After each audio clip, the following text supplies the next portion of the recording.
Parlons d'une belle idée maintenant. Vous avez besoin de légumes bio, eux ont besoin de travail. Ensemble, cultivons la solidarité. C'est le slogan des potagers de Marcoussis. 11 hectares en tout, cultivés par des personnes en grande difficulté.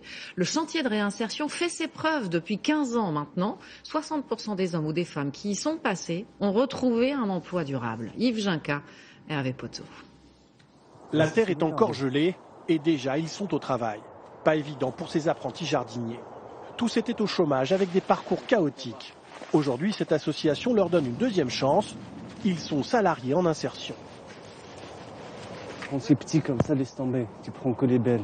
Pendant 3 ans, Morgane Omnes a cherché du travail. À 23 ans, avec un CAP, elle n'a connu que de rares petits boulots, toujours précaires. Impossible de s'installer dans la vie. J'ai cherché dans tout, caissière, parce que j'avais tellement hâte de trouver un travail qu'au bout d'un moment d'avoir des refus, c'est démotivant. Voilà, comme ça. Ça a changé ma vie en fait, pratiquement. J'ai pu trouver un appartement, j'ai pu faire mes propres finances, j'ai pu me lancer toute seule dans la vie active. Ici, ils apprennent à cultiver bio grâce à leur moniteur. Voilà, tu vois, là ils sont gros, là ils sont gros.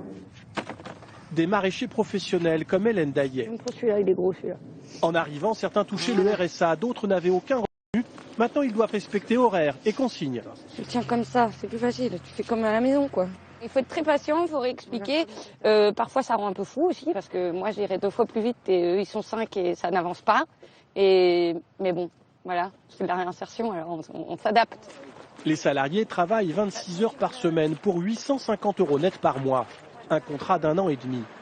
Une stabilité qui permet de reprendre pied et de construire son avenir. Tous les 15 jours, ils ont rendez-vous avec la chargée d'insertion pour définir un projet professionnel. Morgane Omnes veut soigner des animaux domestiques. Tu vas envoyer des candidatures ou contacter par téléphone ces personnes, d'abord pour leur demander un stage. Un accompagnement pour régler les problèmes de chacun, logement, santé et surtout formation. Ça m'a apporté beaucoup d'aide en fait, parce que moi toute seule, je ne pouvais pas arriver à faire tout l'administratif, les papiers, et elle est là aussi pour ça. C'est de l'écoute, c'est de la redynamisation, c'est de l'encouragement, c'est faire constater à la personne qu'elle a un vécu extraordinaire, qu'elle a des compétences aussi, comme tout le monde. Et à partir de là, c'est un travail de tous les jours. Chaque semaine, les légumes sont vendus. Et dans la boutique, c'est Nathan Repingon qui va au contact des clients. À 19 ans sans aucun diplôme, ce jeune père de famille n'avait presque jamais travaillé. Les betteraves rouges, Oui. elles sont blanches? En fait, ça dépend. Il y a plusieurs types de betteraves. Il y en a 3 différents. Il n'y a pas de pesticides, il n'y a pas d'insecticides, voilà, il n'y a rien du tout, quoi. En même temps, on vient chercher des légumes de bonne qualité et en même temps, on aide peut-être des gens à faire aller de l'avant pour l'avenir. En 8 mois, il a repris confiance en lui. C'est valorisant et puis les gens sont contents généralement. Ils sont tous curieux un peu de savoir ce que c'est ou d'où ça vient. Donc voilà, on a les réponses vu que c'est nous qui l'avons fait. Et puis voilà. En 15 ans d'existence, 200 salariés sont passés par l'association. La majorité a réussi son insertion. Comme Michael Ouanouche, ici en rouge, qui a fondé son entreprise d'élagage. Je vais monter, je te montrerai. Tu mets une corde là, comme ça je viens t'aider. Il a appris grâce au potager et il forme à son tour des stagiaires envoyés par l'association. Je t'ai dit, mets ta longe. Là, tu mets des grands. Regarde, tu pars pour rien. Ils m'ont beaucoup aidé, donc c'est normal, moi je pense. C'est normal de leur rendre l'appareil. En prenant des stagiaires, en aidant à former. Voilà, moi c'est ce qu'on m'a offert, donc maintenant je peux offrir pareil, pas de souci. Et quand ça tombe, tu dis ça tombe. Chaque année, 100 000 personnes passent par des chantiers ou des entreprises d'insertion. Plus de la moitié retrouvent un emploi à la sortie. Invité du 13h, André Dupont, bonjour et merci d'être avec nous. Bonjour madame. Vous êtes président du mouvement des entrepreneurs sociaux et aussi patron du groupe Vitamine T, leader des entreprises d'insertion. L'insertion justement, est-ce que c'est un pansement sur une jambe de bois ou est-ce que c'est beaucoup plus que cela? Ah, c'est plus que ça. Heureusement, parce que compte tenu du chômage de longue durée, il faut plus qu'un pansement. L'insertion, c'est aujourd'hui 120 000 personnes dans 3 800 entreprises sociales en France, mais on pourrait faire beaucoup plus. On pourrait faire 5 fois plus. Alors, combien de personnes retrouvent à l'issue d'un stage d'insertion un emploi ou alors une formation durable? Après avoir passé en moyenne 18 mois à 2 ans dans nos structures, ces femmes et ces hommes sont 6 sur 10 à retrouver un emploi, une formation ou avoir réglé une urgence sociale.